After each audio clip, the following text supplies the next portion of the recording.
Welcome back to my channel Rudy Konsultan, channel yang membahas tentang informasi perpajakan dan tutorial tentang aplikasi perpajakan. Di video kali ini Rudy Konsultan mau bahas yaitu tentang aplikasi ISPT PPh pasal 21.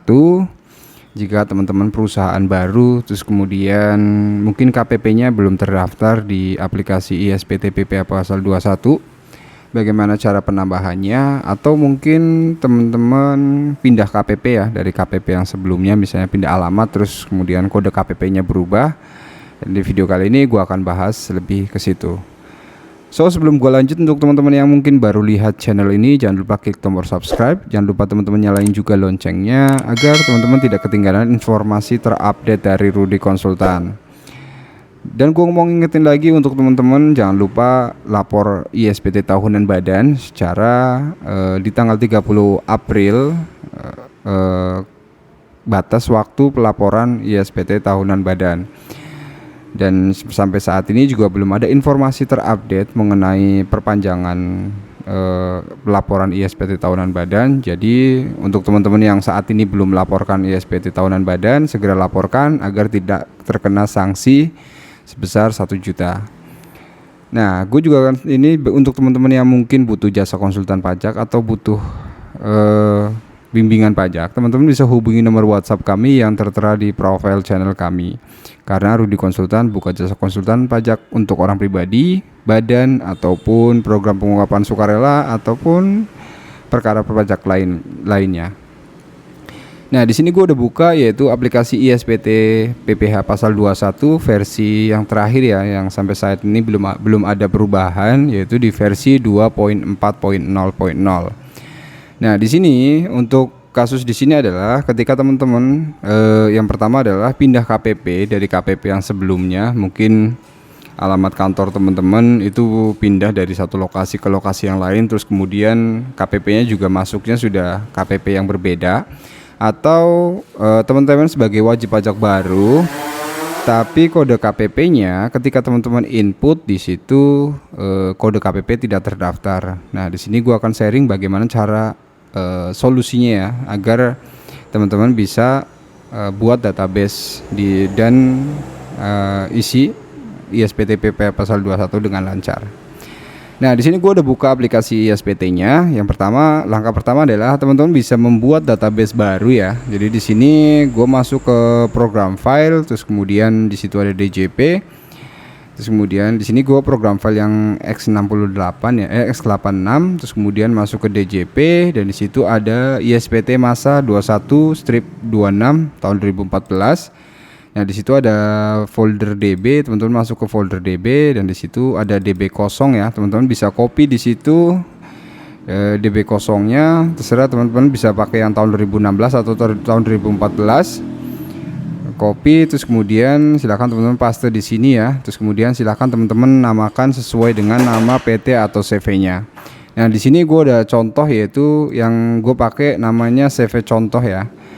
Nah, setelah itu kita akan koneksi database-nya. Di sini kita pilih CV contoh yang tadi barusan kita buat. Terus kemudian kita pilih DB-nya. Nah, di sini akan muncul yaitu administrator, username-nya dan password-nya biasanya 123 ya, karena ini baru. Nah, setelah itu akan ada konfirmasi untuk silahkan mengisi NPWP terlebih dahulu. Teman-teman bisa klik OK. Karena di sini gue sebagai contoh bahwa di referensi kode KPP yang klien saya yang baru ini, kode KPP-nya adalah 455, di mana 455 itu sendiri adalah KPP Cirebon 2. Sementara di referensi itu belum ada KPP 455, yang ada 456 itu KPP Cirebon satunya ya. Jadi misalnya di sini gua kasih terus kemudian kode KPP-nya 455. Nah, setelah itu kita klik simpan di sini. Nah, di sini akan muncul yaitu NPWP tidak valid. Nah, ini bagaimana caranya? Sementara mungkin NPWP-nya itu udah benar, kode KPP-nya pun sudah benar misalnya ya.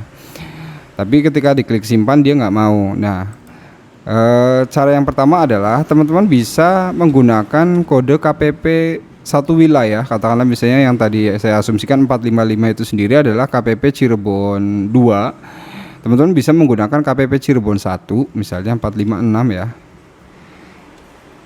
Nah, setelah teman-teman isi kode KPP yang Cirebon satunya, teman-teman bisa klik simpan di situ. Oh sorry, coba kita cek dulu ya, KPP Cirebon.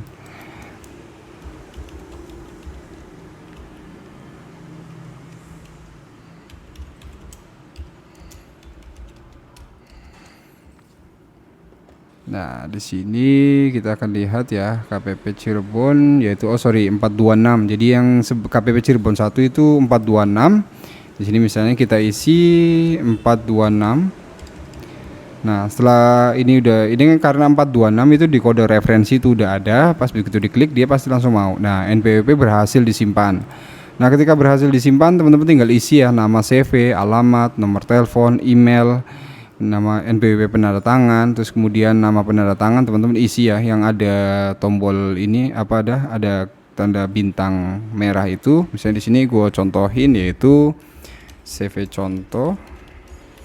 Terus kemudian di sini alamat langsung ini aja ya, dipercepat aja. Cirebon, nomor telepon misalnya kita kosongin, alamat email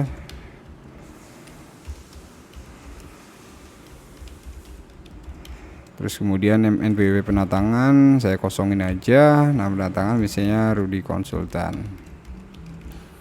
Nah, jika teman-teman sudah isi semua, teman-teman bisa klik simpan di sini ya. Nah, setelah profil berhasil disimpan, teman-teman bisa klik OK. Nah, ini adalah sudah masuk ke aplikasi ISPT-nya. Nah, ini untuk yang pertama yaitu mungkin ada teman-teman yang nanya kok KPP-nya kan udah salah, NPWP-nya salah yaitu 426 di mana KPP itu adalah KPP Cirebon 1. Nah, bagaimana cara merubah menjadi KPP Cirebon 2? Ini juga bisa teman-teman pakai sebagai referensi jika KPP tersebut belum terdaftar. Teman-teman bisa masuk ke ini ya, yang di atas itu referensi, terus kemudian silahkan teman-teman bisa masuk ke kode. Nah, di sini ada kode KPP. Nah, di sini ketika kita tracking tadi yaitu 455 itu belum ada. Di sini terakhir 432, adanya 445 sampai 453 Pondok Aren. Itu setelah itu nggak ada lagi, belum ada lagi. Jadi di sini teman-teman bisa klik tambah baru di sini ya. Terus kemudian silakan teman-teman masukin kode KPP-nya karena tadi kita membuat kode KPP 455. Kita tulis 455, terus kemudian nama KPP-nya. Misalnya di sini KPP Pratama Cirebon 2. Yes. Nah, setelah itu kita tulis alamatnya. Jika teman-teman tahu alamat lengkapnya bisa tulis ke alamat lengkapnya, tapi jika memang tidak ya bisa misalnya dicontoh di sini saya tulis Cirebon aja. Nah, setelah itu teman-teman klik simpan di situ. Nah, maka KPP berhasil ditambahkan. Setelah teman-teman tambahkan kode KPP-nya, teman-teman bisa masuk untuk merubahnya ya secara NPWP biar NPWP itu benar. Teman-teman bisa masuk ke profile lagi, terus kemudian di sini ada tombol pindah KPP. Silakan teman-teman tinggal klik pindah KPP, masukkan kode KPP yang baru, di mana yang tadi yang barusan kita buat yaitu 455. Setelah itu kita klik simpan. Nah, KPP berhasil dirubah. Nah, teman-teman untuk melihat hasilnya, teman-teman bisa masuk ke profile kembali. Dan di sini NPWP yang tadinya 426 sudah berubah, yang kode belakangnya menjadi 455. Jadi KPP-nya sudah benar, yaitu terdaftar di KPP Cirebon 2. Oke, sampai sini dulu ya tentang bagaimana cara antisipasi NPWP tidak valid di aplikasi ISPT PPA pasal 21. Atau mungkin teman-teman CV-nya atau PT-nya pindah KPP atau pindah alamat terus kemudian kode KPP-nya berubah. Ini solusi bagaimana cara merubah kode KPP. So, sebelum gua closing, untuk teman-teman yang saat ini mungkin belum melaporkan belum melaporkan ISPT tahunan badan, segera laporkan sampai dengan batas waktu hari Sabtu ini ya, tanggal 30 April, karena sejauh ini belum ada informasi dari KPP mengenai perpanjangan pelaporan ISPT tahunan badan. Dan jika teman-teman butuh jasa konsultan pajak, teman-teman bisa hubungi juga nomor telepon kami yang tertera di profil channel kami. Teman-teman bisa kepoin dengan menanyakan tentang perpajakan, silahkan. Jika memang saya ada waktu, secepatnya saya balas. Dan jika teman-teman rasa video ini bermanfaat, jadi tidak ada salahnya teman-teman share ke video ini di-share ke teman-teman kalian agar informasi yang saya sampaikan bisa tahu orang banyak dan bermanfaat untuk orang lain. Dan gue pribadi sebelum mengucapkan selamat menjalankan ibadah puasa dan sebentar lagi lebaran, saya Rudi Konsultan mengucapkan minal aidin wal faizin, mohon maaf lahir dan batin bila mana dalam video yang saya buat ada banyak kesalahan mengenai tutur kata atau mungkin apa yang saya sampaikan mungkin tidak benar atau apa, mohon maaf yang sebesar-besarnya. Saya akhiri, billahi taufiq wal hidayah, wassalamualaikum warahmatullahi wabarakatuh. See you.